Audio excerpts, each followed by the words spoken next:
बंदी छोड़ सतगुरु रामपाल जी परमेश्वर जी की जय हो। परम पिता परमात्मा सारी सृष्टि के रचनहार कुल मालिक असंख्य ब्रह्मांडों के स्वामी जगत गुरु तीनों लोकों में प्रवेश करके सबका धारण पोषण करने वाले राजाधिराज आत्माधार नाथों के नाथ देवों के देव महादेव सर्वेश्वर महेश्वर मृत्युंजय अजरो अमर आदि अनादि सनातनी प्रभु जगत पिता जगदीश्वर श्री श्री 1008 की उपाधि के वास्तविक अधिकारी अकाल मूर्त शब्द स्वरूपी राम वासुदेव सर्वगतम ब्रह्म परम पूज्य प्रथम पूज्य परम संत परम पुरुष परम धनी परम दयालु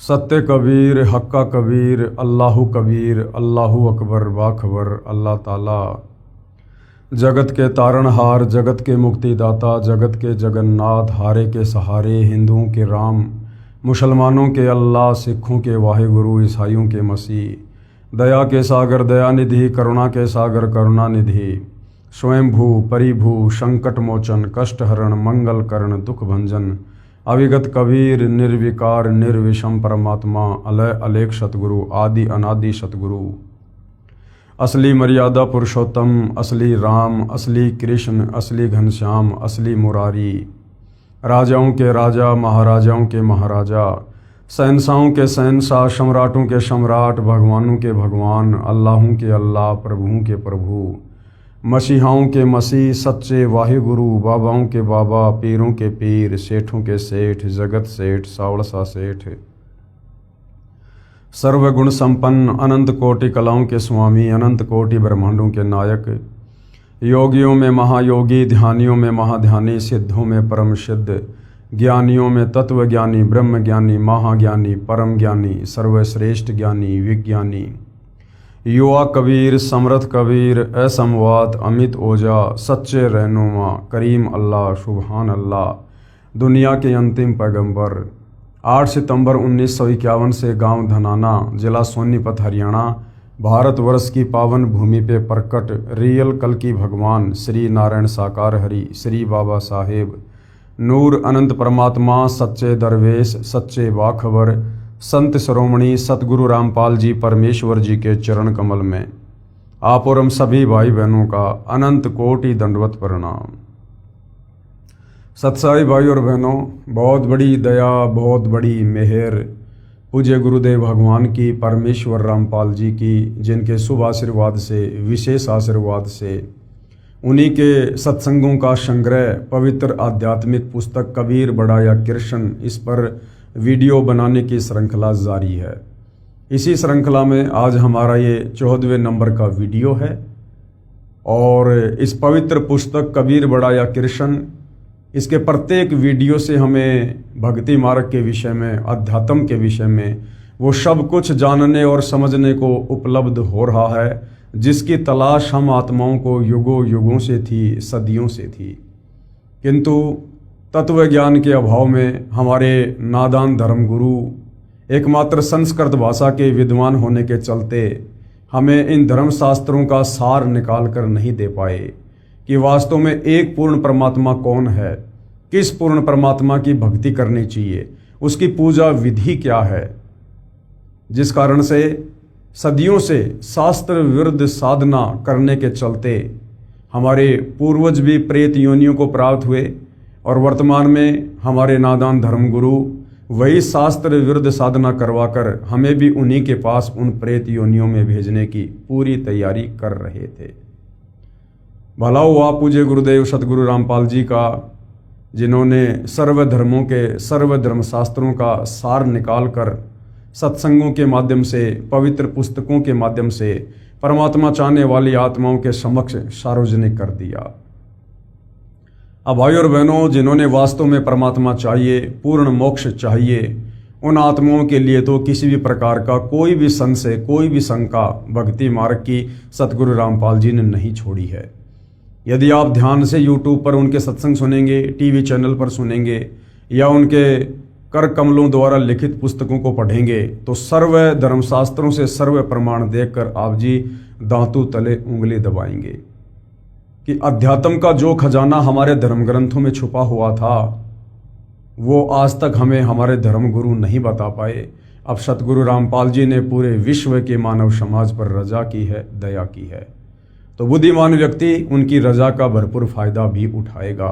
अन्यथा ये मनुष्य जन्म जो केवल परमेश्वर प्राप्ति के लिए मिलता है, 184 योनियां भोगने के बाद मिलता है, शास्त्र विरुद्ध साधना करके हम इसको फिर से यूं ही बर्बाद करके चले जाएंगे और योगों योगों इस काल के कोलों में पिसते रहेंगे, असहनीय पीड़ा भोगते रहेंगे।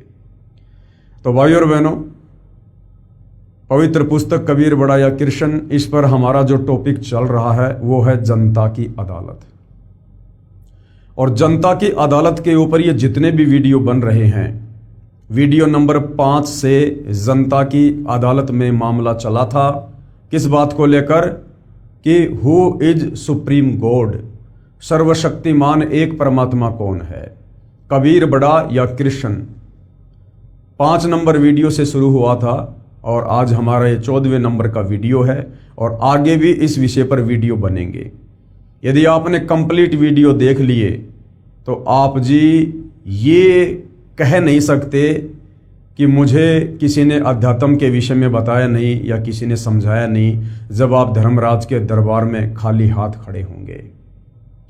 तो आज जनता की अदालत में हमारा जो विषय है वो वही है कि कबीर बड़ा या कृष्ण। और एक तरफ जनता की अदालत में श्री कृष्ण उर्फ विष्णु जी के वकील बनकर सर्व हिंदू धर्म गुरु खड़े हैं, तो दूसरी तरफ कबीर जी के वकील के रूप में सतगुरु रामपाल जी खड़े हैं। और जनता जो जो सवाल अध्यात्म के विषय में करती जा रही है, सतगुरु रामपाल जी उनकी प्रत्येक शंका का समाधान, उनके प्रत्येक सवाल का जवाब शास्त्र प्रमाणित तरीके से पेश कर रहे हैं। अभी तक जनता की बहुत सारी शंकाओं का समाधान हो चुका है। आगे जनता की अदालत में जनता ने कुछ और प्रश्न सतगुरु रामपाल जी के समक्ष अध्यात्म को जानने के विषय में प्रस्तुत किए हैं और किस प्रकार से सतगुरु रामपाल जी उनका शास्त्र प्रमाणित जवाब दे रहे हैं। तो पवित्र पुस्तक कबीर बड़ा या कृष्ण, जनता का अगला सवाल है, क्या क्षर पुरुष यानी जो नाशवान है, जो जन्म और मरण में है, जिसको ब्रह्म भी कहते हैं, जिसको काल कहते हैं, जिसने गीता का ज्ञान श्री कृष्ण जी में प्रेतवत प्रवेश करके दिया था, ब्रह्मा विष्णु महेश का पिता, दुर्गा का पति, ये क्षर पुरुष ब्रह्म। तो जनता कह रही है, क्या क्षर पुरुष अर्थात ब्रह्म की पूजा भक्ति करनी चाहिए या नहीं? उत्तर दे रहे हैं कबीर जी के वकील सतगुरु रामपाल जी, यदि पूर्ण मोक्ष चाहते हो तो गीता अध्याय 15 श्लोक 4 में बताया है कि तत्व ज्ञान प्राप्ति के पश्चात परमेश्वर के उस परम पद की खोज करनी चाहिए जहां जाने के पश्चात साधक लौटकर फिर कभी संसार में जन्म नहीं लेता। यदि पूर्ण मोक्ष चाहते हो, यदि पूर्ण मोक्ष चाहते हो, पूर्ण मोक्ष क्या होता है? जहां जाने के बाद जन्म और मरण का चक्र सदा सदा के लिए समाप्त हो जाए, जहां जाने के बाद ये जीव आत्मा फिर कभी लौटकर इस काल के गंदे 21 ब्रह्मांड में आकर गधा कुत्ता सुअर ना बने, नरक ना भोगे, तपतशिला का कष्ट ना भोगे, जहां जाने के बाद इस आत्मा को किसी भी वस्तु का कोई अभाव ना हो, जहां जाने के बाद हमें 5 तत्व का नहीं बल्कि एक तत्व का नूरी शरीर प्राप्त हो, जिस शरीर में ना कोई रोग है, ना कोई शोक है, ना बुढ़ापा है, ना बीमारी है, ना कोई टेंशन है, उसको कहते हैं पूर्ण मोक्ष। यानी परम पद प्राप्त करने के बाद, सतलोक प्राप्त करने के बाद हम ये कह सकते हैं कि अब हम पूर्णतया मुक्त हैं। तो यदि पूर्ण मोक्ष चाहते हो तो गीता अध्याय 15 श्लोक 4 में बताया गया है क्या कि तत्व ज्ञान प्राप्ति के पश्चात। अब ये तत्व ज्ञान की प्राप्ति कैसे होगी? ये गीता अध्याय 4 श्लोक नंबर 34 में गीता ज्ञानदाता ब्रह्म ने बताया कि किसी तत्वदर्शी संत की खोज कर। वो तत्वदर्शी संत तुझे कंप्लीट वे ऑफ वर्शिप बताएगा, पूर्ण परमात्मा की भक्ति विधि बताएगा। गीता अध्याय 17 श्लोक 23 में जो 3 मंत्र हैं ओम तत्सत, उनका तुझे कंप्लीट भेद बताएगा और वही अधिकारी गुरु होगा दीक्षा देने का। उस तत्वदर्शी संत की खोज कर, फिर उसके बताए अनुसार भक्ति कर और आजीवन मर्यादा में रहेगा तो तेरा पूर्ण मोक्ष होगा। तो भाइयों और बहनों, ज्ञान होना कोई बड़ी बात नहीं है। ज्ञान होने के बाद यदि हमारा समाधान नहीं हुआ, यदि हमें वो मूल वस्तु प्राप्त नहीं हुई तो फिर हमारा ज्ञान लेना भी व्यर्थ हो जाता है।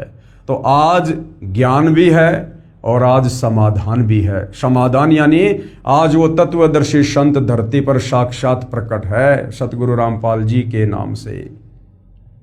जो इस काल ब्रह्म ने अर्जुन को सलाह दी थी कि किसी तत्वदर्शी संत की खोज कर, अर्जुन तो नहीं कर पाया, उसका दुर्भाग्य। लेकिन आज इस पृथ्वी पर प्रत्येक मानव शरीरधारी स्त्री या पुरुष का परम सौभाग्य कि आज वह तत्वदर्शी संत जो गीता अध्याय 4 श्लोक 34 में वर्णित है, आज वो धरती पर सतगुरु रामपाल जी के नाम से प्रकट है। आज यदि हम जरा सा बुद्धि विवेक का इस्तेमाल करें, उनके सत्संगों को ध्यान से सुने और उनसे उपदेश लेकर मर्यादा में रहकर भक्ति करें तो निश्चित ही हम परम गति को प्राप्त हो सकते हैं। गीता अध्याय 15 श्लोक 4 में बताया है कि तत्व ज्ञान की प्राप्ति के पश्चात परमेश्वर के उस परम पद की खोज करनी चाहिए जहां जाने के बाद साधक यानी भगत लौटकर फिर कभी संसार में जन्म नहीं लेता, इस काल के गंदे संसार में जन्म नहीं लेता। तो क्षर पुरुष यानी जो ब्रह्म है, जो काल है, जो संसार रूपी वृक्ष की डार है, इसकी पूजा भक्ति नहीं करनी चाहिए, क्योंकि इस ब्रह्म की भक्ति से, ओम नाम की भक्ति से, इसके ब्रह्मलोक में जाने से हम पूर्णतया मुक्त नहीं हो पाएंगे। इसके ब्रह्मलोक में जाने के पश्चात भी हम जन्म और मरण में ही रहेंगे। और गीता अध्याय 7 श्लोक नंबर 18 में यह काल ब्रह्म गीता ज्ञानदाता खुद अपनी भक्ति को, अपनी परम गति को ये अनुतमाम कह रहा है, घटिया कह रहा है, अश्रेष्ठ कह रहा है, क्योंकि ब्रह्मलोक पर्यंत सर्वलोक पुनरावर्ती में है। इस ब्रह्म की प्राप्ति के बाद भी अपना पुण्य भोग कर हम वापस जन्म और मरण में आते हैं, लक 84 योनि में जाते हैं। तो ब्रह्म की भक्ति से, गीता ज्ञानदाता की भक्ति से, काल की भक्ति से जीव पूर्णतया मुक्त नहीं होता है। आगे जनता की अदालत में जनता ने सवाल किया है, प्रश्न नंबर 19। पूर्व में यानी पहले जितने भी ऋषि महर्षि हुए हैं वे सब ब्रह्म की पूजा करते और करवाते थे। ओम नाम को सबसे बड़ा तथा उत्तम मंत्र जाप करने का बताते थे। क्या वे अज्ञानी थे? यदि ब्रह्म की भक्ति उत्तम नहीं है तो गीता में कोई इसका प्रमाण बताओ। तो प्रमाण बताने के लिए ही जनता की अदालत में कबीर जी की तरफ से उनके वकील स्वयं कबीर जी सतगुरु रामपाल जी के रूप में उपस्थित हैं।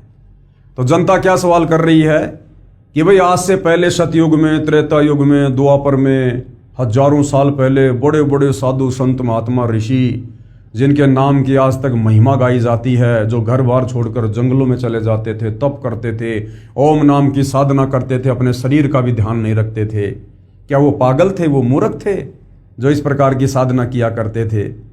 और लोगों से भी वो वही साधना करवाया करते थे। और आप कह रहे हो कि ब्रह्म साधना से मुक्ति नहीं है, परम गति नहीं है। तो हमारे शास्त्रों में इसका कोई प्रमाण हो, गीता में कोई प्रमाण हो कि वास्तव में ब्रह्म साधना घटिया है और ब्रह्म साधना से मुक्ति नहीं है, तो हम माने। तो कबीर जी के वकील सतगुरु रामपाल जी जनता की अदालत में क्या बता रहे हैं? उत्तर पूर्व में बताया गया है कि यथार्थ अध्यात्म ज्ञान स्वयं परमेश्वर यानी परम अक्षर ब्रह्म कबीर देव धरती पर सशरीर प्रकट होकर ठीक ठीक बताता है। यानी वो कबीर परमात्मा खुद ही सतलोक से चलकर धरती पर आप और हमारी तरह एक मनुष्य शरीर धारण करके, परंतु उनका शरीर आप और हमारी तरह 5 तत्व से बना नहीं होता, हाड़ मांस का नहीं होता है, दिखाई ऐसा ही देता है, परंतु उनका नूरी शरीर होता है, उनका शब्द स्वरूपी शरीर होता है। तो वो कबीर परमात्मा जिन्होंने सारी सृष्टि को रचा, सर्व ब्रह्मांडों को बनाया, अक्षर पुरुष को 7 संग ब्रह्मांड दिए, ज्योति निरंजन काल को, इस ब्रह्म को 21 ब्रह्मांड दिए, ऊपर के 4 अजरो अमर अविनाशी लोकों की रचना की, वो कबीर परमात्मा जिनके अलावा इस संपूर्ण सृष्टि का किसी को ज्ञान नहीं है, उस परमेश्वर के लोक में वापस जाने की किसी के पास भक्ति विधि नहीं है, इसलिए वो कबीर परमेश्वर, वो परम अक्षर ब्रह्म स्वयं ही इस काल के लोक में एक आम संत की भांति लीला करते हुए और यहाँ प्रकट होकर हमें अपना तत्व ज्ञान देते हैं। यानी वो परमात्मा खुद ही प्रकट होकर अपने द्वारा रची गई सृष्टि का ज्ञान हमें ठीक ठीक बताते हैं, अन्य कोई भी बताने में सक्षम नहीं है। और जब वो परमेश्वर इस पृथ्वी पर प्रकट होते हैं तो वो एक तत्वदर्शी संत की भूमिका करते हैं, जगत गुरु की भूमिका करते हैं। अर्थात तत्वदर्शी संत की भूमिका खुद कबीर परमेश्वर जी ही करते हैं। वैसे तो भाई और बहनों, दुनिया भर के जगत गुरु मिलेंगे आपको, दुनिया भर के तत्वदर्शी संत भी मिल जाएंगे आपको। सभी अपने आप को सतगुरु भी कहेंगे, पूर्ण संत भी कहेंगे, और ये भी कहेंगे कि मेरे पास में जो मार्ग है वो किसी के पास में नहीं है। और उनके फॉलोवर भी यही कहेंगे कि हमारे गुरुदेव के पास में जो भक्ति का ज्ञान है, जो मार्ग है, वो किसी के पास नहीं है। लेकिन आप जी को बता दिया गया है गीता अध्याय 16 श्लोक नंबर 23 और 24 की, अर्जुन किसी की मनमुखी बातों के ऊपर विश्वास ना करना। शास्त्र विधि को त्याग कर जो मनमाना आचरण करते हैं, मनमाने मंत्रों का जाप करते हैं, मनमानी भक्ति विधि करते और करवाते हैं, उनको ना कोई परम गति प्राप्त होती है, ना कोई सिद्धि प्राप्त होती है, ना उनके कोई कार्य सिद्ध होते हैं। अंत में लक 84 योनियों में धक्के खाते हैं। तो वास्तव में यदि आज इस पृथ्वी पर कोई जगत गुरु है, कोई तत्वदर्शी संत है, तो सतगुरु रामपाल जी हैं, जिन्होंने ना केवल हिंदू धर्म ग्रंथों का सार निकाल कर दिया, अपितु विश्व के सर्व धर्मों का निचोड़ निकाल कर दे दिया।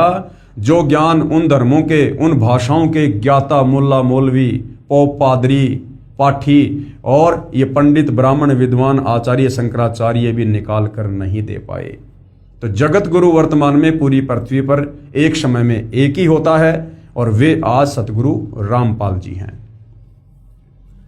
पहले बताया गया है कि यथार्थ आध्यात्मिक ज्ञान स्वयं परमेश्वर यानी परम अक्षर ब्रह्म धरती पर सशरीर प्रकट होकर, क्योंकि परम अक्षर ब्रह्म कबीर परमात्मा किसी मां के गर्भ से जन्म लेकर यहां पर लीला नहीं करते हैं। वो परमेश्वर, उनका शरीर शुक्रम अकायम ऐसनावीरम कबीर मनीषी, किसी भी प्रकार के शुक्राणु से उनका शरीर नहीं बनता है। वो स्वयंभू है, स्वयं प्रकट होने वाला है। वो परिभू है, सबसे पहले प्रकट होने वाला परमात्मा है। ना सतगुरु जननी जने जाके माना बाप, पिंड ब्रह्मंड से रहित है नावा तीनों ताप। तो वो कबीर परमात्मा जब यहां सतगुरु की भूमिका करता है, तत्वदर्शी संत की भूमिका करता है, तो वो किसी मां के गर्भ से जन्म लेकर अपना ज्ञान प्रचार नहीं करता है। वो परमेश्वर समर्थ है, वो सक्षम है। आप और हमारी चरम दृष्टि को धोखा देते हुए, इस काल बलि को धोखा देते हुए वो परमेश्वर लीला चाहे जो मर्जी करे, परंतु वास्तव में वो किसी मां के गर्भ से जन्म लेकर जेल में लिपट कर शरीर से बाहर नहीं आता है। वो स्वयंभू है, वो परिभू है। यथार्थ आध्यात्मिक ज्ञान स्वयं परमेश्वर यानी परम अक्षर ब्रह्म धरती पर सशरीर प्रकट होकर ठीक ठीक बताता है। देखिए इसका प्रमाण वेद मंत्रों में, इसी पुस्तक के पेज नंबर 314 पर आगे हम देखेंगे। परमेश्वर द्वारा बताए ज्ञान को सूक्ष्म वेद तत्व ज्ञान कहा गया है।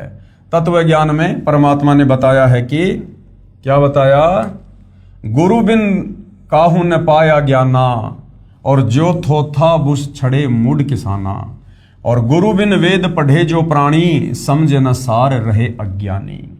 गुरु बिन काहू न पाया ज्ञाना, आज तक किसी ने भी गुरु की शरण से दूर होकर शास्त्रों का यथार्थ ज्ञान प्राप्त नहीं किया है, और ना कोई गुरु से दूर होकर शास्त्रों का यथार्थ ज्ञान प्राप्त कर सकता है। यदि ऐसा कोई करता है तो वो क्या करेगा, जो थोथा भूस छड़े मुड किसाना, किसान अपने खेत से फसल निकाल कर घर पर ले जाता है, पीछे से जो भूस होता है, यदि कोई उस भूस को कूटे और ये सोचे कि मैं इसमें से गेहूं निकाल लूंगा, तो वो व्यर्थ का प्रयत्न है। तो बिना गुरु के यदि कोई इन धर्मशास्त्रों को पढ़ेगा, इनका निष्कर्ष निकालना चाहेगा, तो वो केवल भूस कूटकर अनाज प्राप्ति करना चाहेगा, जो व्यर्थ प्रयत्न है। और गुरु बिन वेद पढ़े जो प्राणी, समझे न सारे रहे अज्ञानी। गुरु के बिना जो वेद शास्त्रों को पढ़ेगा वो निष्कर्ष नहीं निकाल पाएगा। अब विचार करो भाई और बहनों, आज इस धरती पर एकमात्र सतगुरु रामपाल जी ही ऐसे महापुरुष हैं जिन्होंने सर्व धर्म शास्त्रों का निचोड़ निकालकर भगत समाज को दे दिया है। और किसी भी धर्म का कोई भी धर्मगुरु सतगुरु रामपाल जी के प्रवचन सुनने के बाद उनके समक्ष ज्ञान चर्चा करने के लिए उपस्थित नहीं हो रहा है, क्योंकि उन्हें भली भांति पता है कि सतगुरु रामपाल जी के पास में आध्यात्मिक ज्ञान का गोला है। और ज्ञान सब ज्ञान अड़ी, कबीर ज्ञान सो ज्ञान, जैसे घोड़ा तोप का करता चले मैदान। कि तुम 5 मिनट भी सतगुरु रामपाल जी के सामने नहीं रुक पाओगे, नहीं टिक पाओगे, क्योंकि वर्तमान में जनता शिक्षित है। जनता स्वयं अपनी आंखों से धर्मशास्त्रों में लिखी सच्चाई को देखकर निर्णय कर सकती है। अब वो सदियों पहले वाला समय नहीं है जिस समय जनता अनपढ़ थी, अशिक्षित थी, और हमारे नादान धर्मगुरु जैसा भी हमें शास्त्रों का हवाला देकर बता दिया करते थे, हम उस पर आंख बंद करके यकीन कर लिया करते थे। जिस कारण से किसी भी धर्म का कोई भी धर्मगुरु सतगुरु रामपाल जी के बार बार ज्ञान चर्चा के लिए आमंत्रित करने के बाद भी उनके समक्ष उपस्थित होकर भगत समाज का मार्गदर्शन करने के लिए नहीं आ रहा है। तो विचार करो भाइयों और बहनों, सतगुरु रामपाल जी ने 17 फरवरी 1988 को आदरणीय राम देवानंद जी से लीलामय तरीके से नाम दीक्षा प्राप्त की, और केवल 6 वर्ष उन्होंने आदरणीय राम देवानंद जी के एक सुयोग्य शिष्य बनकर भक्ति करने की भूमिका की।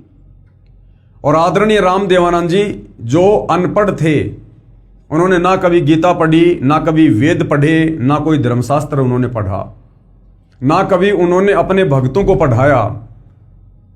और उन राम देवानंद जी की शरण में रहकर मात्र 6 साल में सतगुरु रामपाल जी ने विश्व के समस्त धर्म ग्रंथों का निष्कर्ष निकाल दिया, सार निकाल दिया।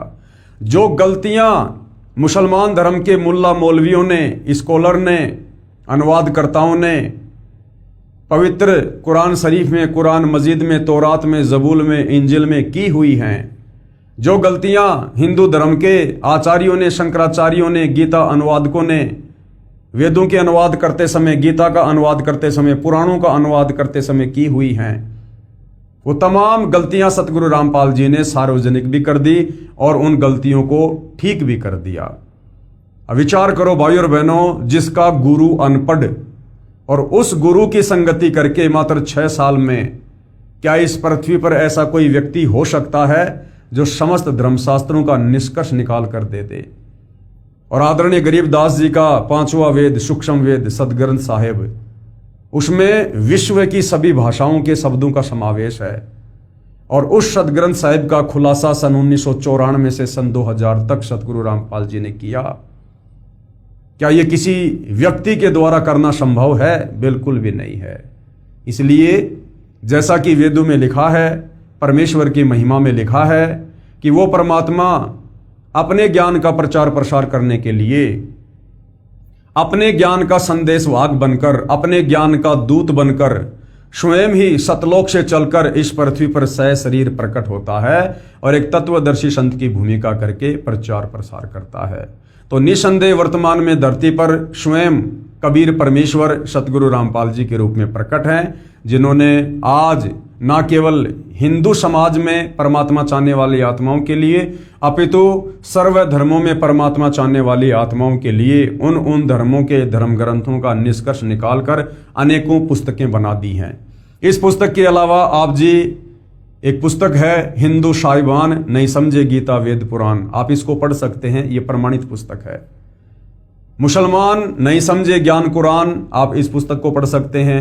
ये मुसलमान धर्म की पवित्र 4 उन कतेबों के ज्ञान से प्रमाणित है। इसके साथ ही सिख धर्म के गुरु ग्रंथ साहिब का और ईसाइयों की बाइबल का सतगुरु रामपाल जी ने सार निकाल कर दे रखा है। तो ये किसी व्यक्ति विशेष की या किसी इंसान विशेष की बस की बात नहीं है।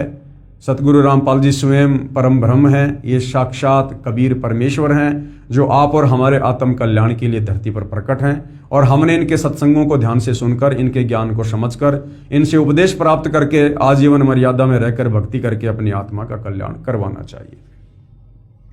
तो गुरु बिन काहू न पाया ज्ञाना, जो थोथा भू छड़े मूड किसाना, गुरु बिन वेद पढ़े जो प्राणी, और समझे न सार रहे अज्ञानी।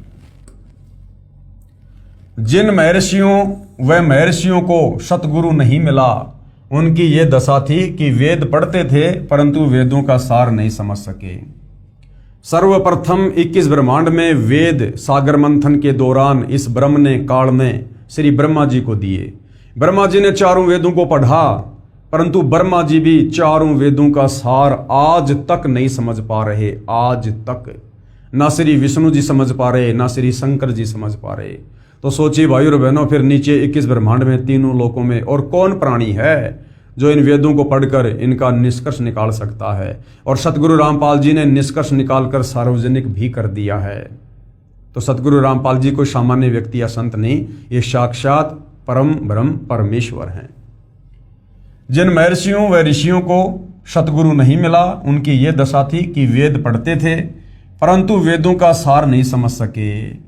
उदाहरण के लिए श्री देवी पुराण सचित्र मोटा टाइप, गीता प्रेस गोरखपुर से प्रकाशित, इसके 6ठे स्कंद के 4थे अध्याय में पेज नंबर 425 में लिखा है, क्या लिखा हुआ है कि सतयुग के ब्राह्मण यानी विद्वान लोग, महर्षि लोग जो आध्यात्मिक क्षेत्र में जनता का मार्गदर्शन करते हैं, उनको ब्राह्मण कहते हैं। ब्राह्मण सोई जो ब्रह्म पहचाने और पंडित सोई जो पिंड की जाने। ये जो जातिगत हिसाब से ब्राह्मण और पंडित हैं, यहां पर इन लोगों की बात नहीं हो रही है। ये वर्तमान के ब्राह्मण पंडित कोई अपना नौकरी करता है, कोई अपना व्यापार करता है, कोई बिजनेस करता है, ये लोग आध्यात्मिक रूप से किसी का मार्गदर्शन नहीं करते हैं। इसलिए शास्त्रों में जहां जहां भी पंडित और ये ब्राह्मण शब्द है, ये उन लोगों के लिए है जो आध्यात्मिक क्षेत्र में गुरु बनकर लोगों का मार्गदर्शन करते हैं। तो कहा गया है कि सतयुग के ब्राह्मण यानी महर्षि वेद के पूर्ण विद्वान होते थे और श्री देवी दुर्गा की पूजा करते थे, देवी का मंदिर गांव गांव बनवाते थे। जबकि चारों वेदों में पवित्र गीता जी में श्री देवी दुर्गा की पूजा करने का कोई विधान नहीं है, ना देवी का मंदिर बनाकर पूजा करने का कोई विधान है। फिर ये हमारे नादान धर्म गुरु आचार्य, ये महर्षि जन, ये ऋषि जन, ये वेदों के विपरीत साधना भगत समाज से करवा रहे थे। ये इनका अपना मनमाना आचरण था, जबकि इनको परम विद्वान की संज्ञा दी जा रही है वेद व्यास जी के द्वारा। जबकि ये देवी दुर्गा की पूजा करते थे और करवाते थे, अर्थात शास्त्र विधि को त्याग के मनमाना आचरण ये हमारे महर्षि जन, ये विद्वान लोग, ये ब्राह्मण लोग, ये सतयुग से करते आ रहे हैं, सतयुग से। इसलिए भाइयों और बहनों, आज तक पूरे विश्व का मानव शास्त्र विरुद्ध साधना करके और भयंकर तरीके से काल के जाल में फंसा हुआ है, जन्म और मरण के चक्कर में पड़ा हुआ है, लक 84 योनियों में पीड़ा सहन कर रहा है। अब सतगुरु रामपाल जी ने आकर वो 9 मन उलझा हुआ सूत सुलझाया है, जो इन महर्षियों ने सदियों से उलझा रखा था। 9 मन सूत उलझिया ऋषि रहे झकमार, और सतगुरु ऐसा सुलझा दे फिर उलझे न दूजी बार। तो जो आध्यात्मिक ज्ञान इन महर्षियों ने पूरी तरह से उलझा रखा था, अपनी मनमुखी थ्योरी समाज में पेश करके और शास्त्रों का हवाला देकर कि हम जो भी कुछ बता रहे हैं, जो भी कुछ भक्ति कर रहे हैं, ये शास्त्रों में लिखा है। अब सतगुरु रामपाल जी ने आकर इसको सुलझाया है, और अब ये इस कलयुग में दोबारा से उलझने वाला नहीं है, भले कोई भक्ति करियो या ना करियो। कि सतयुग के ब्राह्मण यानी महर्षि वेद के पूर्ण विद्वान होते थे और श्री देवी दुर्गा की पूजा करते थे, देवी का मंदिर गांव गांव बनवाते थे। विचार किया जाए, वेदों में तथा गीता में कहीं नहीं लिखा है कि श्री देवी दुर्गा जी की पूजा करो और उसके मंदिर बनवाओ। ऋषिजन पढ़ते थे वेद और कर्म सब वेद विरुद्ध करते थे, तो क्या खाक विद्वान थे। पेश है इसका प्रमाण श्रीमद देवी भागवत यानी देवी पुराण के स्कंद 6 से संबंधित प्रकरण की फोटोकॉपी। ये देखिएगा भाइयों और बहनों, ये श्री देवी पुराण है यानी श्रीमद देवी महापुराण है, ये मद देवी भागवत, इसका 6ठा स्कंद है। जन्मेजय ने पूछा, महाभाग किस युग में कैसा धर्म का स्वरूप है, इस संपूर्ण विषय को विशेष रूप से बताने की कृपा करें। जन्मेजय ने श्री वेदव्यास जी से पूछा कि मुझे सतयुग के बारे में, त्रेता युग के बारे में, द्वापर के बारे में बताइए कि उस समय धर्म किस प्रकार से होता था, लोग क्या क्या भक्ति करते थे, क्या क्या पूजा पाठ किया करते थे, भक्ति भाव की क्या स्थिति थी। तो वेदव्यास जी क्या बोले, राजन ये निश्चय है कि सतयुग में ब्राह्मण वेद के पूर्ण विद्वान थे। ये वेदव्यास जी के अपने खुद के विचार हैं, ये शास्त्रों में नहीं लिखा हुआ है कि सतयुग के ब्राह्मण विद्वान वेदों के पूर्ण विद्वान थे। नहीं, ये वेदव्यास जी के अपने विचार हैं जो जन्मेजय जी को बता रहे हैं। देखिएगा, राजन, ये निश्चय है कि सतयुग में ब्राह्मण वेद के पूर्ण विद्वान थे। उनके द्वारा निरंतर भगवती जगदम्बा की आराधना होती थी, जबकि वेदों में कोई जिक्र नहीं है जगदम्बा की भक्ति का। भगवती का दर्शन करने के लिए उनका मन सदा लालायित रहता था। गायत्री के ध्यान, प्राणायाम और जप में वे अपना सारा समय व्यतीत करते थे। यानी अपना अनमोल समय और श्वासें वो लोग बर्बाद किया करते थे, व्यर्थ किया करते थे। माया बीज का जप करना उनका प्रधान कार्य था। माया बीज का जप यानी दुर्गा जी का जाप। अब भाइयों और बहनों, ये माया बीज का जाप, ये दुर्गा जी का जाप ना चारों वेदों में है ना गीता जी में है। चारों वेद और गीता में केवल इस ब्रह्म तक की साधना का मंत्र है ओम। यजुर्वेद अध्याय 40 मंत्र 10 और गीता अध्याय 8 श्लोक नंबर 13 केवल एक ओम मंत्र है इस ब्रह्म साधना का। इसके अलावा और कोई मंत्र जाप करने का नहीं है। इसके अलावा गीता अध्याय 17 श्लोक 23 में ओम तत्सत, ये 3 मंत्र हैं। ये सांकेतिक हैं, कोड वर्ड में हैं। ये केवल तत्वदर्शी संत ही बता सकता है। ये पूर्ण ब्रह्म परमेश्वर की पूजा का मंत्र है। और हमारे ये विद्वान लोग, ये वेदों के ज्ञाता लोग, वेदों को पढ़ने वाले, ये माया बीज का जाप करते थे, यानी दुर्गा जी के मंत्रों का जाप करते थे। तो इन्होंने मनमुखी रूप से दुर्गा जी के मंत्र बना रखे थे। प्रत्येक गांव में शक्ति मंदिर का उद्घाटन हो, यानी दुर्गा का मंदिर बने, इस विषय की उनके मन में बड़ी उत्सुकता थी। धर्म की यही स्थिति त्रेता में भी रही, यानी वही पाखंड पूजा, वही मनमाना आचरण जो सतयुग में था वो त्रेता युग में भी चलता रहा। परंतु कुछ हाश हो गया, यानी गिरावट आ गई। फिर लोग इन देवी देवताओं की पूजा पे आ गए। सतयुग की जो स्थिति थी वह द्वापर में विशेष रूप से कम हो गई। राजन, उन प्राचीन युगों में, सतयुग में, त्रेता युग में और द्वापर में, उन प्राचीन युगों में जो राक्षस समझे जाते थे, जो निकम्मे आदमी समझे जाते थे, जो लोगों को भक्ति नहीं करने देते थे, भक्ति में बाधा डालते थे, उनको राक्षस कहते थे। उन प्राचीन युगों में जो राक्षस समझे जाते थे वे कली में, यानी वर्तमान इस कलयुग में ब्राह्मण माने जाते हैं। यानी वर्तमान के जो ब्राह्मण हैं, जो धर्म गुरु हैं, वो चाहे किसी भी धर्म के हैं, मुल्ला, मौलवी, पोप, पादरी, पाठी, आचार्य, शंकराचार्य, संत, महंत, मंडलेश्वर।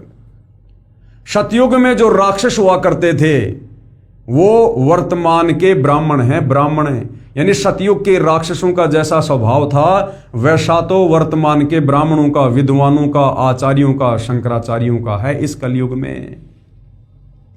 राजन, उन प्राचीन युगों में जो राक्षस समझे जाते थे वे कली में, यानी इस कलयुग में ब्राह्मण माने जाते हैं। क्योंकि अब के ब्राह्मण यानी वर्तमान के जो धर्मगुरु हैं वो पाखंड करने में तत्पर रहते हैं। दूसरों को ठगना, झूठ बोलना और वैदिक धर्म कर्मों से अलग रहना कलयुगी ब्राह्मणों का स्वाभाविक गुण बन गया है। वे कभी वेद नहीं पढ़ते।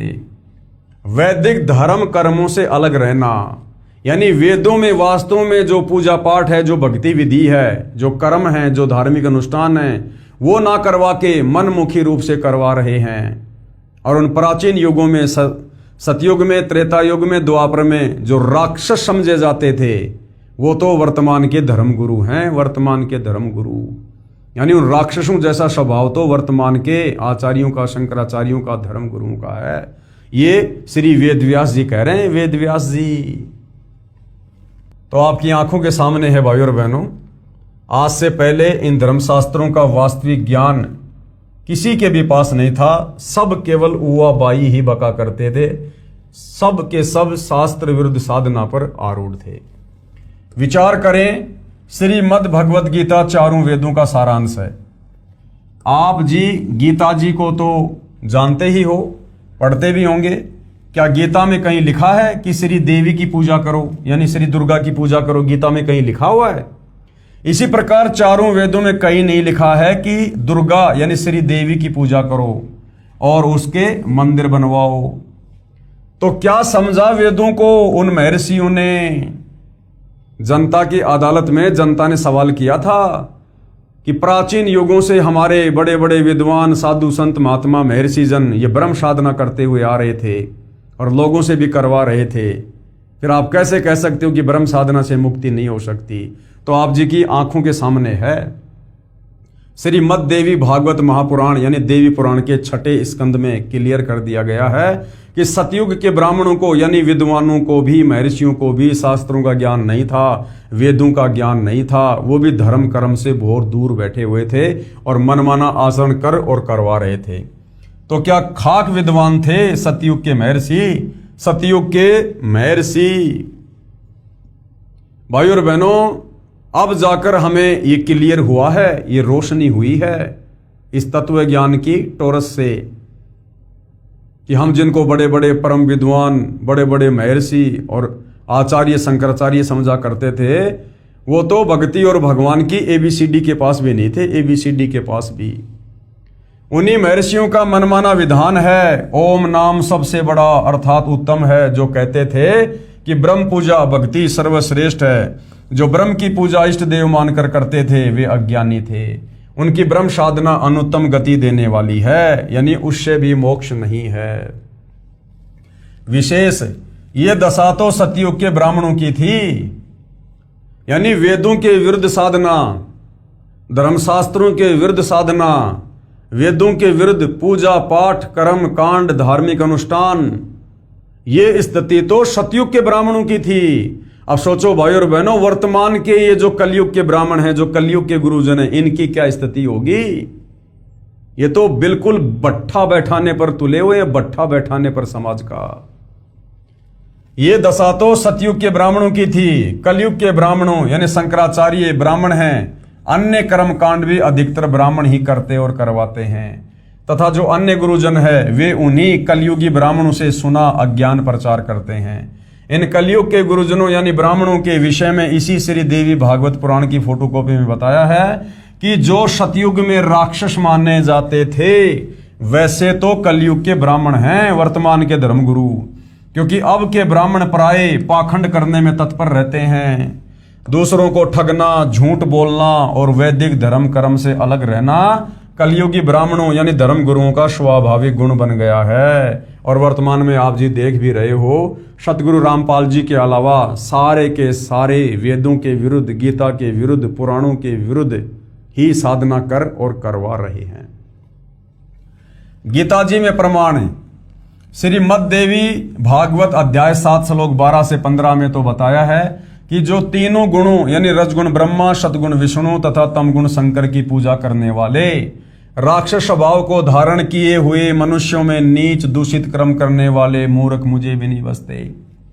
और एकमात्र सतगुरु रामपाल जी को छोड़कर वर्तमान में विशेषकर हिंदू समाज में जितने भी आचार्य शंकराचार्य और धर्मगुरु कथावाचक हैं, ये श्री ब्रह्मा विष्णु महेश की ही पूजा करते हैं और करवाते हैं। बल्कि उससे भी नीचे राधे राधे श्याम मिला दे, उससे भी नीचे भैरव भूत की पूजा करवा रहे हैं। इसीलिए गीता ज्ञानदाता ने, काल ब्रह्म ने गीता अध्याय 7 श्लोक नंबर 12 से 15 में ब्रह्मा विष्णु महेश और उससे नीचे इन देवी देवताओं की पूजा करने और करवाने वालों को 4 गालियां दी हैं। राक्षस स्वभाव को धारण किए हुए मनुष्यों में नीच दूषित कर्म करने वाले मूर्ख। और वही बात श्री देवी भागवत महापुराण में 6ठे स्कंद में कही गई है कि राजन, सतयुग में जो राक्षस समझे जाते थे वो तो कलयुग के ब्राह्मण हैं, ब्राह्मण हैं। तो भाई और बहनों, वर्तमान में शास्त्र अनुकूल भक्ति साधना सतगुरु रामपाल जी के अलावा इस पृथ्वी पर आपको कहीं भी देखने को नहीं मिलेगी। यही गीता ज्ञानदाता ने कहा है। फिर गीता अध्याय 7 के श्लोक 16 से 18 में गीता ज्ञानदाता ब्रह्म ने कहा है कि मेरी भक्ति 4 प्रकार से करते हैं। सबसे पहले कौन करते हैं? अर्थार्थी, आर्त, जिज्ञासु तथा ज्ञानी, यानी 4 प्रकार के लोग मुझ ब्रह्म की भक्ति करते हैं। फिर कहा है कि मुझे ज्ञानी अच्छा लगता है और ज्ञानी को मैं अच्छा लगता हूं। गीता अध्याय 7 श्लोक 18, इस श्लोक में गीता ज्ञानदाता ने कहा है कि ये ज्ञानी आत्मा है तो उदार यानी अच्छी, परंतु ये मेरी अनुत्तम गति अर्थात घटिया गति में आश्रित है। गीता अध्याय 7 श्लोक 18, गीता ज्ञानदाता काल ब्रह्म ज्योति निरंजन खुद अपनी भक्ति को, ओम नाम की साधना को भी अनुतमाम कह रहा है, अश्रेष्ठ कह रहा है। क्यों? क्योंकि ब्रह्म लोक जाने के बाद भी साधक पूर्णतया मुक्त नहीं हो पाता है, वापस जन्म और मरण में आता है। इसलिए खुद ये गीता ज्ञानदाता अपनी भक्ति को अनुत्तम कह रहा है। इस श्लोक गीता अध्याय 7 श्लोक 18 में गीता ज्ञानदाता ब्रह्म यानी काल स्वयं स्वीकार कर रहा है कि मेरी भक्ति से होने वाली गति अनुत्तम यानी अश्रेष्ठ है, घटिया है।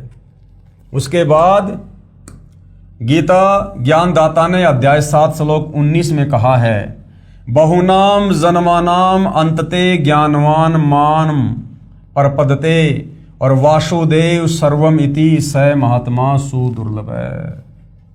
क्या कहा है? अनुवाद, गीता ज्ञानदाता ब्रह्म ने कहा है कि मेरी भक्ति बहुत बहुत जन्मों के अंत में कोई ज्ञानी आत्मा करता है, अन्यथा अन्य देवी देवताओं व भूत पितरों की भक्ति में जीवन नाश करते रहते हैं। गीता ज्ञानदाता ने अपनी भक्ति से होने वाले लाभ अर्थात गति को भी गीता अध्याय 7 श्लोक 18 में अनुत्तम यानी घटिया बता दिया है। इसलिए गीता अध्याय 7 श्लोक 19 में कहा है कि ये बताने वाला महात्मा बड़ी मुश्किल से मिलता है कि वासुदेव ही सब कुछ है। वासुदेव यानी परम अक्षर ब्रह्म कबीर भगवान। वासुदेव यानी जिसका सारी सृष्टि में वास है, जिसका आधिपत्य पूरी सृष्टि पर है, जो सबका स्वामी है, उसको कहते हैं वासुदेव। कि ये बताने वाला महात्मा मुश्किल से मिलता है कि वासुदेव ही सब कुछ है, यानी वो तत्वदर्शी संतो बड़ी मुश्किल से मिलता है जो ये बताएगा कि वो परम अक्षर ब्रह्म कबीर देव ही पूजा के योग्य है और यही सबका सृजनहार है, यही पापनाशक है, पूर्ण मोक्षदायक है और यही पूजा के योग्य है। यही वासुदेव ही कुल का मालिक अर्थात परम अक्षर ब्रह्म है। केवल इसी की भक्ति करो, अन्य की नहीं।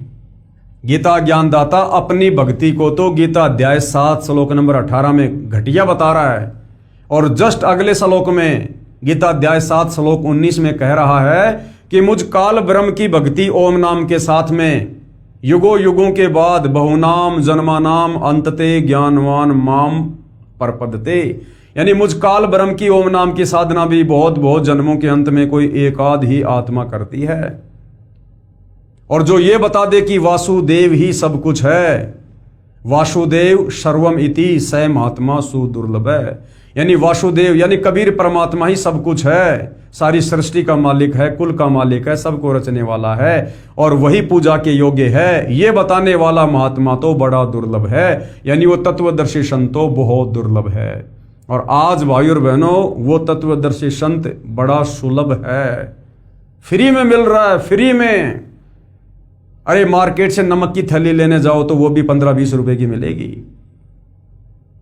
और वो तत्वदर्शी संत, ऋषि संत महात्मा ज्ञानी सतयुग त्रेता द्वापर में हजारों लाखों साल की उम्र हुआ करती थी, पूरा का पूरा जीवन उस परमात्मा की प्राप्ति में बिता दिया, उसकी छाया के दर्शन भी नहीं कर पाए और आज वो वासुदेव वो कबीर परमात्मा तत्वदर्शी संत के रूप में धरती पर सहज में उपलब्ध है।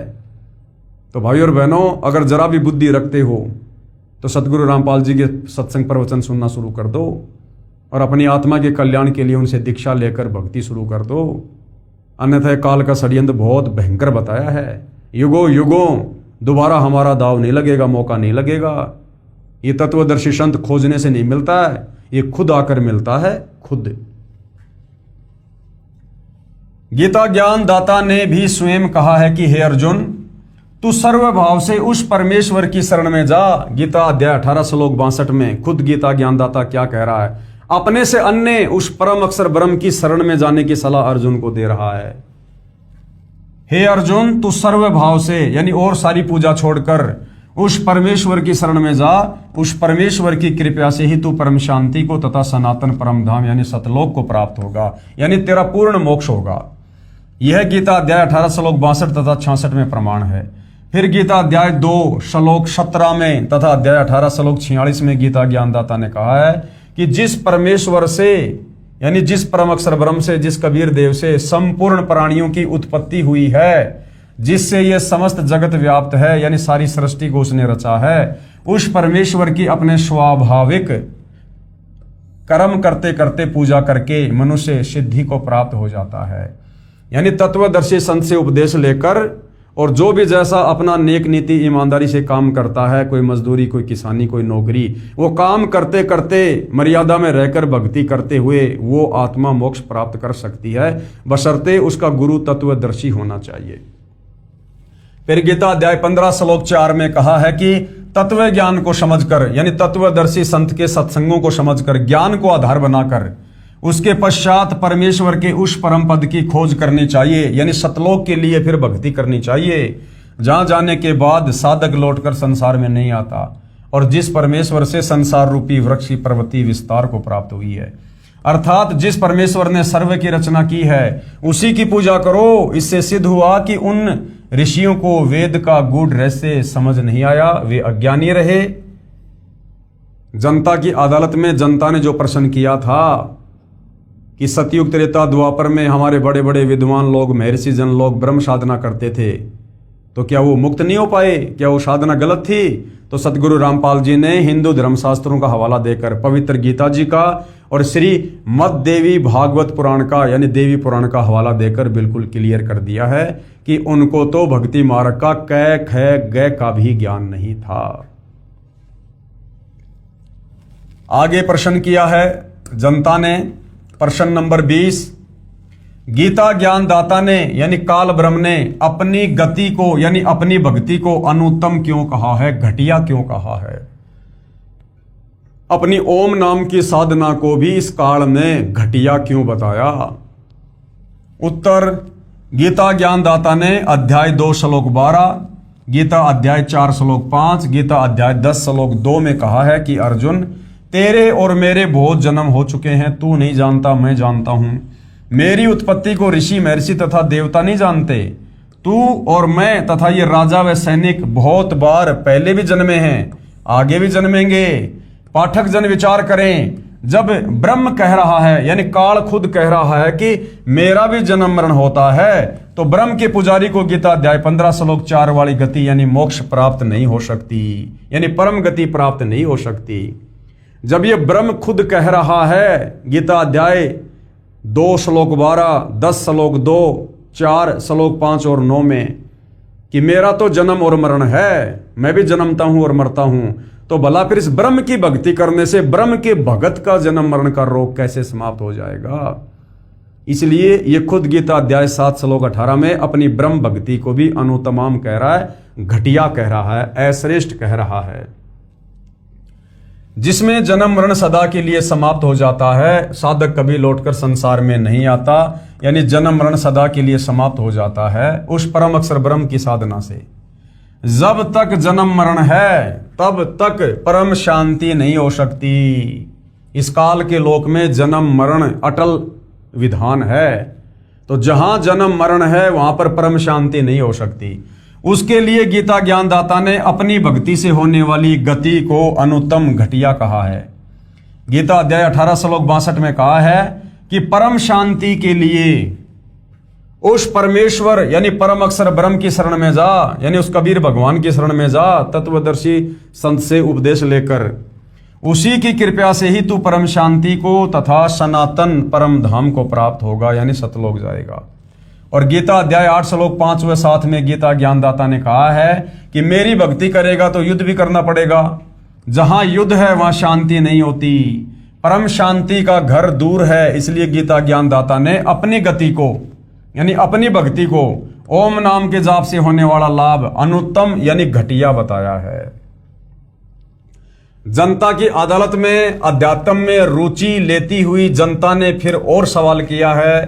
प्रश्न नंबर 21, आपने प्रश्न नंबर 13 के उत्तर में कहा है कि पूर्ण मोक्ष की प्राप्ति के लिए ब्रह्मा, विष्णु, शिव, गणेश तथा देवी और क्षर ब्रह्म व अक्षर ब्रह्म की साधना करनी पड़ती है। दूसरी ओर कह रहे हो कि ब्रह्मा, विष्णु, शिव अन्य देवता हैं, क्षर ब्रह्म भी पूजा भक्ति योग्य नहीं है, केवल परम अक्षर ब्रह्म की ही पूजा भक्ति करनी चाहिए। तो क्या उत्तर दिया है सतगुरु रामपाल जी ने? उत्तर, पहले तो यह स्पष्ट करता हूं कि पूजा तथा साधना में क्या अंतर है। पूजा और साधना में क्या अंतर है? जो ये कहा गया है ना कि पूर्ण मोक्ष प्राप्ति के लिए आपने ब्रह्मा, विष्णु, महेश की भी साधना करनी पड़ेगी, ब्रह्म की साधना भी करनी पड़ेगी, दुर्गा की साधना भी करनी पड़ेगी, और अक्षर पुरुष की साधना भी करनी पड़ेगी। तो गुरुदेव भगवान कह रहे हैं कि मैंने पूजा के लिए नहीं कहा, मैंने साधना के लिए कहा है।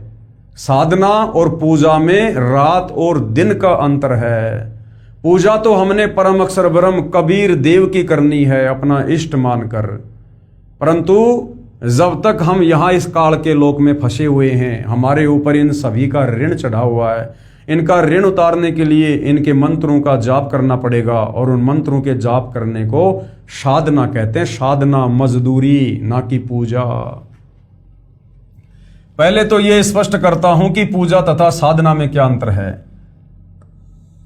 प्राप्य वस्तु की चाह पूजा कही जाती है, यानी जिस वस्तु को हमने प्राप्त करना है, जिस वस्तु की हमें चाहत है, उसको पूजा कहा जाता है, तथा उसको प्राप्त करने के प्रयत्न को साधना कहते हैं।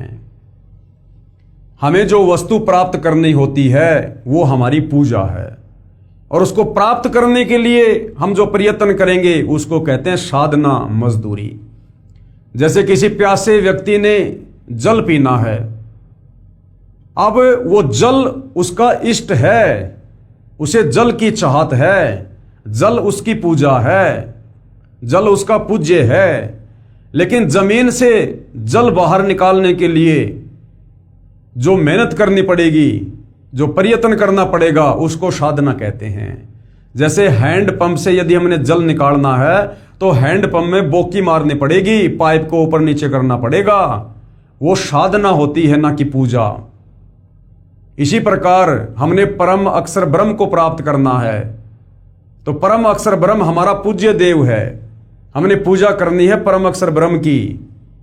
लेकिन उसकी प्राप्ति के लिए हमने यहां जो मेहनत मजदूरी करके मंत्रों की जो हमने इनका ऋण उतारना है, काल के 21 ब्रह्मांड वाली शक्तियों का और इस अक्षर पुरुष का, तो हमने केवल वो इनके मंत्रों का जाप करके हमने केवल इनकी साधना करनी है, इनका ऋण उतारना, हमने इनका वो कर्जा उतारना है। और जब इनका कर्जा उतर जाएगा तो ये हमें मुक्त कर देंगे, और फिर हमें वो वस्तु प्राप्त हो जाएगी जिसके लिए हम प्रयत्न कर रहे थे। जो प्राप्य वस्तु है उसकी चाह पूजा कही जाती है, तथा उसको प्राप्त करने के प्रयत्न को साधना कहते हैं। उदाहरण, जैसे हमें जल प्राप्त करना है, ये हमारा प्राप्य है, हमें जल की चाह है। जल की प्राप्ति के लिए हैंडपंप लगाना पड़ेगा, हैंडपंप लगाने के लिए जो जो उपकरण प्रयोग किए जाएंगे, बोकी लगाई जाएगी, ये प्रयत्न है, यानी साधना है। इसी प्रकार परमेश्वर का वह परम पद प्राप्त करना हमारी चाह है, जहां जाने के पश्चात साधक लौटकर संसार में नहीं आता, यानी सतलोक। हमारा प्राप्य परमेश्वर तथा उनका सनातन परम धाम है, और उसको प्राप्त करने के लिए किया गया नाम जाप, हवन, यज्ञ आदि, ये साधना है, मजदूरी है। उस साधना से वो पूज्य वस्तु परमात्मा प्राप्त होगा। जैसे प्रश्न 13 के उत्तर में स्पष्ट किया गया है, वही सटीक उदाहरण है। उस पूर्ण मोक्ष के लिए 3 बार में दीक्षा क्रम पूरा करना होता है। अब किस प्रकार से दीक्षा दी जाती है, क्या क्या है वो दीक्षा का वो चरण। प्रथम नाम दीक्षा, यानी सबसे पहले जब आप सतगुरु रामपाल जी से उपदेश प्राप्त करोगे तो आपको जो प्रथम मंत्र दिया जाएगा उसको कहते हैं प्रथम नाम दीक्षा। और उसमें हमें किन किन देवी देवताओं के ये मंत्र दिए जाते हैं साधना करने के लिए। श्री ब्रह्मा जी का मंत्र दिया जाता है, श्री विष्णु जी का, श्री शिव जी का, श्री गणेश जी का और श्री देवी जी का। इनके मंत्रों की साधना की जाती है। हम मजदूरी कर रहे हैं इनके मंत्रों का जाप करके, इनका ऋण उतारने के लिए। जब तक यहां रहेंगे ये हमें सुख सुविधा देंगे, यदि हम इनकी साधना करते रहेंगे, इनके मंत्रों का जाप करते रहेंगे। हम इनकी पूजा नहीं कर रहे, इनके मंत्रों का जाप करके इनकी साधना कर रहे हैं। दूसरी बार में जो दीक्षा दी जाती है, दूसरी बार में क्षर ब्रह्म तथा अक्षर ब्रह्म के 2 अक्षर मंत्र जाप दिए जाते हैं। दूसरी बार में जो दीक्षा उसको शतनाम कहते हैं, जिसमें 2 मंत्र हैं। गीता अध्याय 17 श्लोक नंबर 23 में जो 3 मंत्र है ना, ओम तत् सत, तो दूसरी बार में जो सतनाम दिया जाता है उसमें 2 मंत्र हैं, ओम और तत्। ये जो तत् है ये परम अक्षर ब्रह्म का है, जिसके 7 संग ब्रह्मांड हैं, परंतु ये सांकेतिक है। वो मंत्र क्या है वो सतगुरु रामपाल जी बताते हैं। दूसरी बार में क्षर ब्रह्म यानी काल तथा अक्षर ब्रह्म के 2 अक्षर मंत्र जाप दिए जाते हैं, जिसको संतों ने शत नाम कहा है। गीता अध्याय 17 श्लोक 23 में 3 नाम हैं, ओम, तत् और शत। इस शतनाम में 2 अक्षर होते हैं, एक ओम और दूसरा है तत्। ये जो ये तत् है ये सांकेतिक अर्थात गुप्त नाम है, जो उपदेश के समय उपदेशी को ही बताया जाता है। और तीसरी बार में जो दीक्षा दी जाती है, तीसरी बार में सार नाम की दीक्षा दी जाती है, यानी ओम तत् शत। वो जो शत है वो तीसरी बार में दिया जाता है, जो सांकेतिक है। जिस मंत्र को गीता अध्याय 17 श्लोक 23 में सत कहा है, ये भी सांकेतिक है, उपदेश लेने वाले को दीक्षा के समय बताया जाता है। इस प्रकार पूर्ण मोक्ष प्राप्त होता है। अब कबीर जी के वकील सतगुरु रामपाल जी क्या कह रहे हैं? कबीर जी के वकील, श्री कृष्ण जी के वकील साहिबान श्री विष्णु जी यानी श्री कृष्ण जी को जगदीश यानी जगत प्लस ईश, सारे संसार का ये प्रभु बताते हैं और पुराणों को सत्य मानते हैं। पेश है अदालत में सबूत श्री शिव महापुराण से, जो गीता प्रेस गोरखपुर से प्रकाशित है, कि श्री विष्णु जी, श्री ब्रह्मा जी तथा श्री शिव जी ईश नहीं है, यानी ये भगवान नहीं है, ये जगदीश नहीं है। इनका जन्म और मृत्यु होता है, इनका पिता काल ब्रह्म है। यानी जनता की अदालत में श्री कृष्ण उर्फ विष्णु जी के वकील हिंदू धर्म गुरुओं ने यह दावा किया था कि हमारे हिंदू धर्म ग्रंथों में लिखा है कि श्री कृष्ण उर्फ विष्णु जी अजरो अमर हैं, अविनाशी है, ये जन्म और मरण से बाहर हैं और ये जगदीश हैं, सारे संसार के रचयिता हैं ये। तो सतगुरु रामपाल जी कह रहे हैं कि अब आपको हिंदू धर्म ग्रंथों से दिखाते हैं कि ब्रह्मा विष्णु महेश जगदीश नहीं है, ये ईश यानी भगवान नहीं है। देखिएगा कहां लिखा हुआ है। पेश है शिव महापुराण गीता प्रेस गोरखपुर से प्रकाशित के विद्वेश्वर खंड के अध्याय 5 व 10 की फोटोकॉपी। संक्षिप्त शिव पुराण, ये वही प्रकरण है भाइयों और बहनों जो पहले हम पढ़ चुके हैं कि एक बार श्री ब्रह्मा और श्री विष्णु जी का युद्ध हो गया। और युद्ध किस बात को लेकर? श्री ब्रह्मा जी एक बार श्री विष्णु जी के पास गए तो विष्णु जी ने श्री ब्रह्मा जी का कोई विशेष आदर सत्कार नहीं किया, बैठे बैठे कह दिया आओ बैठो। ब्रह्मा जी इस बात से बुरा मान गए और ब्रह्मा जी ने कहा कि हे बेटा, मैं तेरा स्वामी हूं, मैं तेरा बाप हूं, मैं सारे संसार का सृजनहार हूं, और मेरे को देखकर तूने मुंह टेढ़ा क्यों कर लिया? तूने मेरा आदर सत्कार क्यों नहीं किया? तो उधर से विष्णु जी बोले कि नहीं नहीं नहीं बेटा, मैं तेरा बाप हूं, मैं तेरा स्वामी हूं, तू अपने आप को कैसे चोरों की तरह संसार का मालिक कह रहा है? तू मेरे नाभि कमल से उत्पन्न हुआ है। अब इस बात को लेकर कि मैं भगवान, श्री ब्रह्मा और श्री विष्णु में आपस में भयंकर युद्ध छिड़ गया, मरने मारने को तैयार हो गए। उधर से इनके पिता काल ब्रह्म ज्योति निरंजन ने देखा कि अगर ये मेरे पुत्र आपस में इसी प्रकार से लड़ लड़ के मरेंगे तो सृष्टि रचना के कार्य को कौन संभालेगा? मेरे लिए जीवों की उत्पत्ति कौन करेगा? मेरे भोजन का क्या होगा? जो 1 लाख मानव शरीरधारी आत्माओं के सूक्ष्म शरीर से निकली वासना खाने का मुझे श्राप लगा हुआ है। तो इनका युद्ध रुकवाने के लिए इनका पिता काल ब्रह्म, वो गीता ज्ञानदाता अक्षर पुरुष, इन दोनों के बीच में एक तेजोमय स्तंभ खड़ा कर देता है। अब ये दोनों लड़ाई तो भूल जाते हैं और उस स्तंभ के और छोर का पता लगाने के लिए एक तो ऊपर चला जाता है, एक नीचे चला जाता है, और कहीं कोई और छोर नहीं मिलता है तो वापस आ जाते हैं। देखिएगा उसके बाद वो काल ब्रह्म वहां पर वो प्रकट होता है और फिर वो काल ब्रह्म खुद कहता है कि तुम दोनों ने अपने आप को जो ईश मान लिया, जो भगवान मान लिया, ये बड़ा अद्भुत है। तुम ईश नहीं हो, तुम्हारी तो मैंने ड्यूटी लगा रखी है, ब्रह्मा जी को रजोगुण देकर, विष्णु जी को सतोगुण देकर। तो देखिएगा श्री शिव महापुराण से विद्वेश्वर संहिता, ये देखिएगा। ब्रह्मा और विष्णु ने पूछा, हे प्रभु, सृष्टि आदि 5 इन कृत्यों के लक्षण क्या हैं? ये हम दोनों को बताइए। भगवान शिव बोले। अब भगवान शिव कौन? वहां पर ये काल ब्रह्म आ गया शंकर जी का रूप बनाकर। मेरे कर्तव्यों को समझना अत्यंत गहन है, तथापि मैं कृपा पूर्वक तुम्हें उनके विषय में बता रहा हूँ। ब्रह्मा और अच्युत, सृष्टि, पालन, संहार, तिरोभाव और अनुग्रह, ये 5 ही मेरे जगत संबंधी कार्य हैं जो नित्य सिद्ध हैं।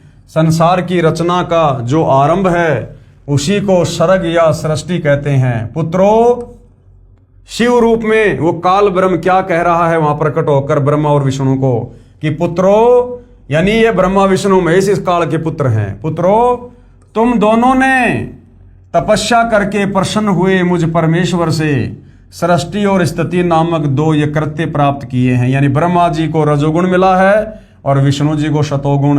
रजोगुण से ब्रह्मा जी जीवों की संतान उत्पत्ति करवाता है और विष्णु जी आपस में मोह ममता में बांध के रखता है। तो ये शिव रूप में काल कह रहा है कि ये दोनों के दोनों जो कार्य है ना, ये मैंने तुम्हारे को दिए हैं, ये दोनों तुम्हें बहुत प्रिय हैं। इसी प्रकार मेरी विभूति स्वरूप रुद्र यानी शंकर और महेश्वर में 2 अन्य उत्तम जो कृत्य, संहार और तिरोभाव मुझसे प्राप्त किए हैं। और शंकर जी में जो तमोगुण है वो भी काल कह रहा है कि मैंने दिया है, परंतु अनुग्रह नामक जो कृत्य है दूसरा कोई नहीं पा सकता।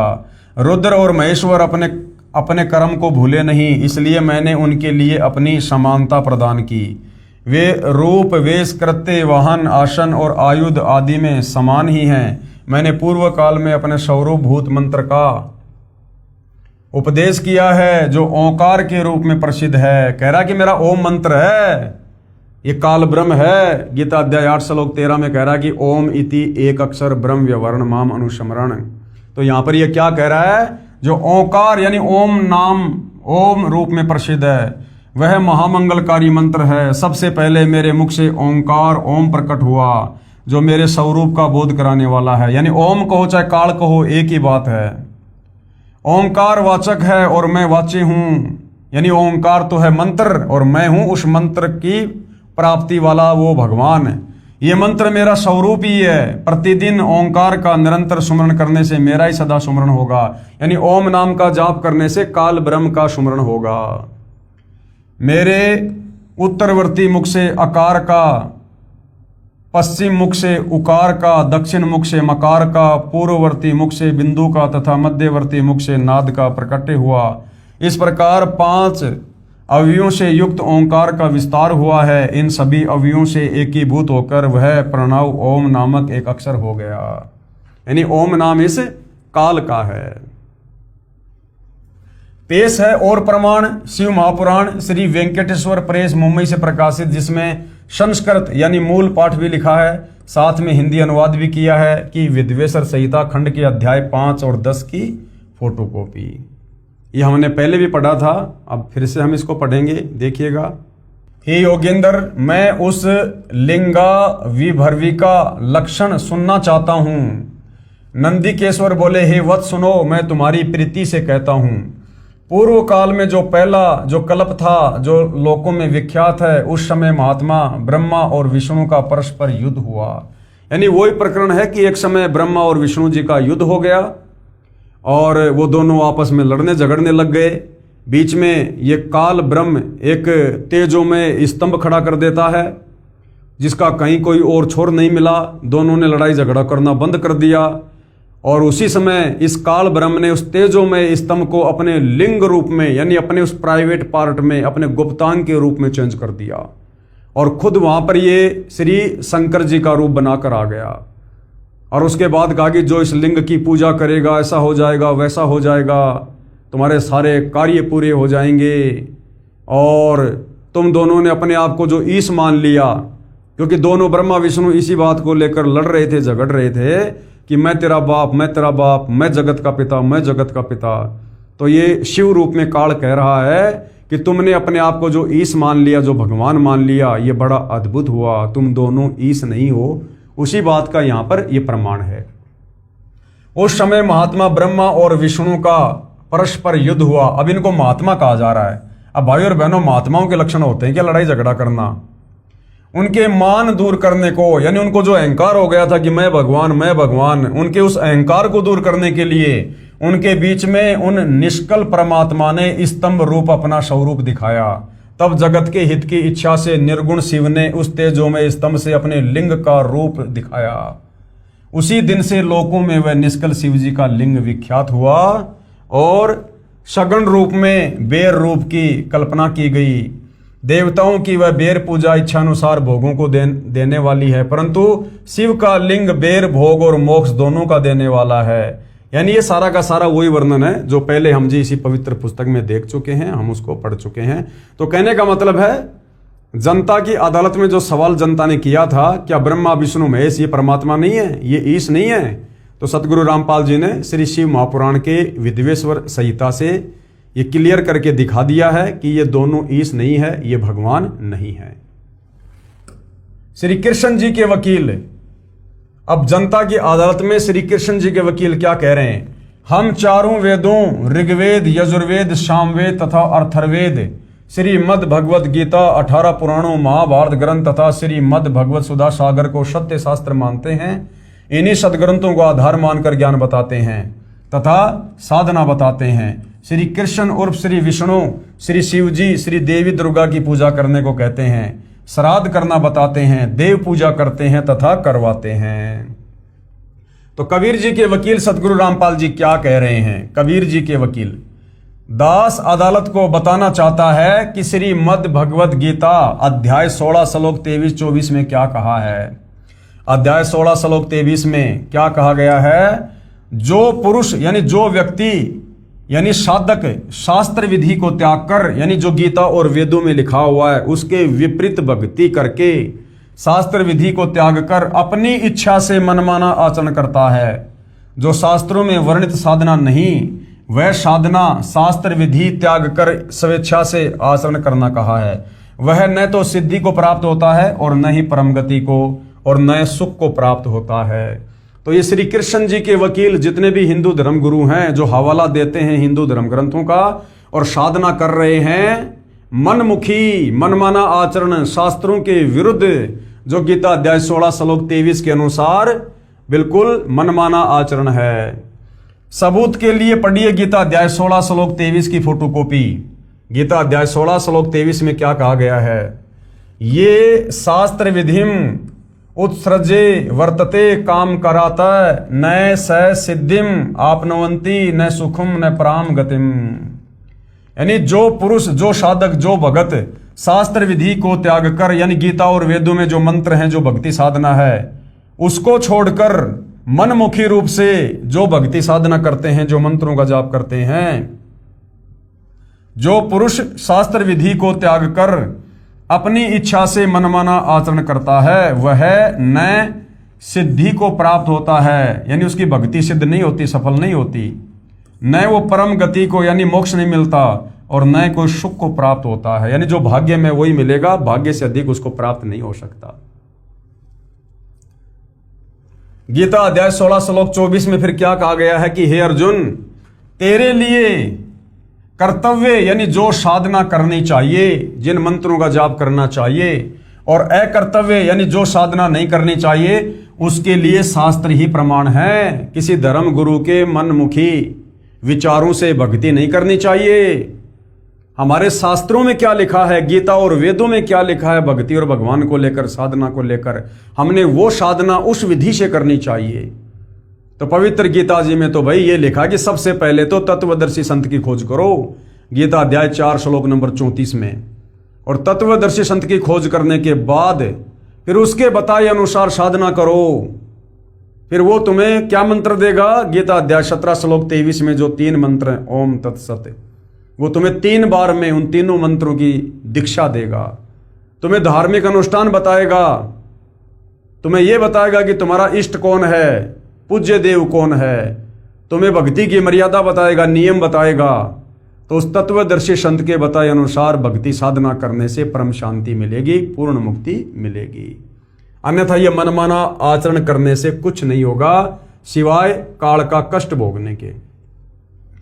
ऐसा जानकर तू शास्त्र विधि से नियत कर्म कर, यानी शास्त्रों में जो नहीं लिखा है वो ना कर, जो शास्त्रों में वर्णित है वही साधना कर। पढ़िए प्रमाण के लिए गीता अध्याय 16 श्लोक 24 की फोटोकॉपी। ये देखिएगा भाई और बहनों, ये श्लोक आप जियों के सामने है। तस्मात् शास्त्रम प्रमाणम ते कार्य व्यस्तितो ज्ञात्वा शास्त्र विधि नोक्तम कर्म कर्तुम इह अहर्षि। इससे तेरे लिए इस कर्तव्य और अकर्तव्य की व्यवस्था में शास्त्र ही प्रमाण है। यानी कौन से भक्ति कर्म करने चाहिए और कौन से भक्ति कर्म नहीं करने चाहिए अर्जुन, इसके लिए शास्त्र ही प्रमाण है। किसी धर्म गुरु की मनमुखी बातों के हिसाब से भक्ति मत करना। ये जो राधे राधे श्याम मिला दे, हरे राम हरे कृष्णा, ओम नमः भागवते वासुदेवाय नमः और दुनिया भर के लाखों करोड़ों नाम जाप देते हैं, ये सब मनमुखी हैं। जो भक्ति की असली विधि है वो गीता जी में बताई गई है, जो अब सतगुरु रामपाल जी ने निकाल कर दे दी है। यानी कहने का मतलब है, वर्तमान में यदि किसी को काल के 21 ब्रह्मांड से, जन्म मरण के रोग से, लग 84 योनि की पीड़ाओं से बाहर निकलना है तो सतगुरु रामपाल जी की शरण में आकर उनको अपना गुरु बनाकर उनके बताए अनुसार साधना अंतिम श्वास तक मर्यादा में रहकर करने से ही पीछा छूटेगा। दूसरा कोई ऑप्शन, कोई तरीका नहीं है। गीता वेदों व पुराणों में भी पितर व भूत पूजा मोक्षदायक नहीं बताई। अब क्या कहा गया है, गीता, चारों वेदों और 18 पुराणों में ये जो पितर पूजा है, हमसे जो श्राद्ध निकलवाए जा रहे हैं, जो ये पितरों की पूजा करवाई जा रही है, भूत पूजा मोक्षदायक नहीं बताई है। पवित्र ग्रंथ गीता जो चारों वेदों का सार है और वर्तमान में जो भक्ति साधना हमारे धर्म गुरु हमसे करवा रहे हैं, 99% हिंदू समाज आज भी कर रहा है। शास्त्र विधि को त्याग कर मनमाना आचरण, ये सारी भक्ति पूजा साधना गीता जी में व्यर्थ बताई है, ये मनमाना आचरण बताया है।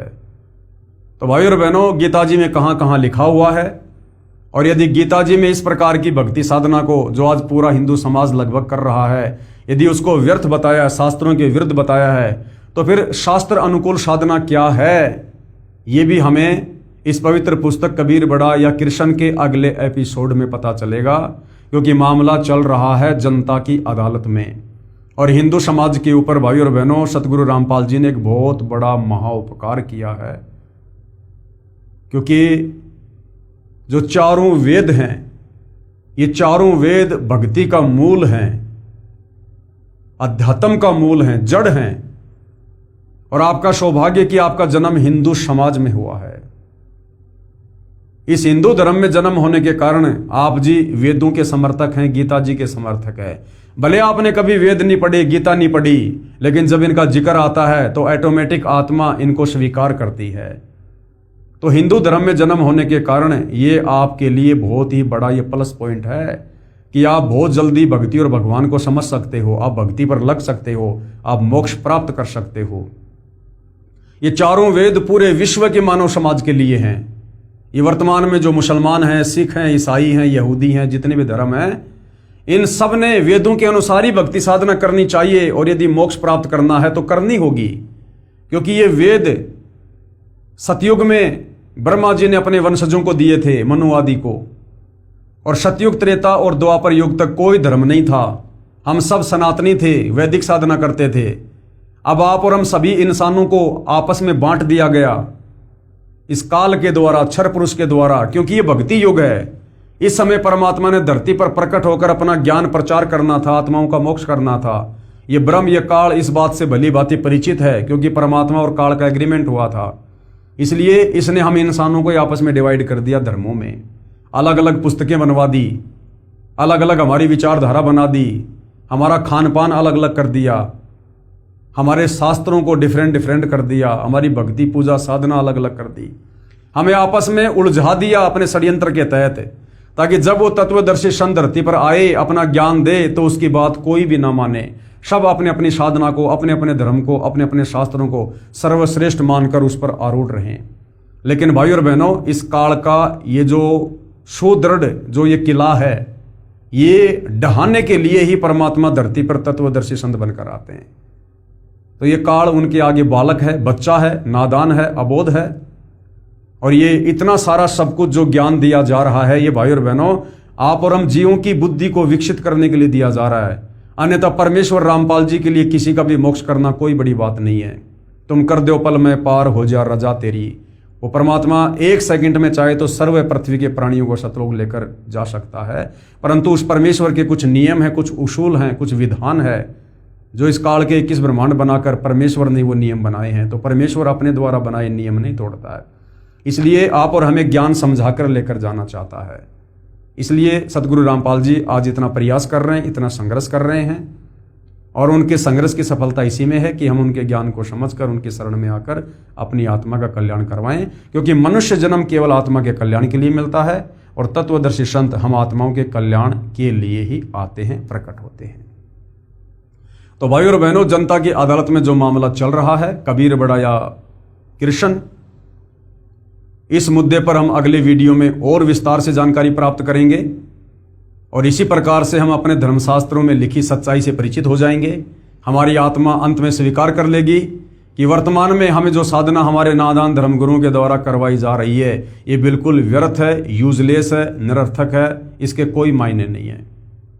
और जो साधना सतगुरु रामपाल जी हमें बता रहे हैं, यही वो उत्तम साधना है जिससे हमारी आत्मा का कल्याण होगा। तो भाइयों और बहनों, आज के वीडियो में केवल इतना ही। परमेश्वर हम सबको आज्ञा दे, सद्बुद्धि दे, हमारा मार्गदर्शन करें, भ्रम ने भटकने से बचाएं। बंदी छोड़ सतगुरु रामपाल जी परमेश्वर जी की जय हो।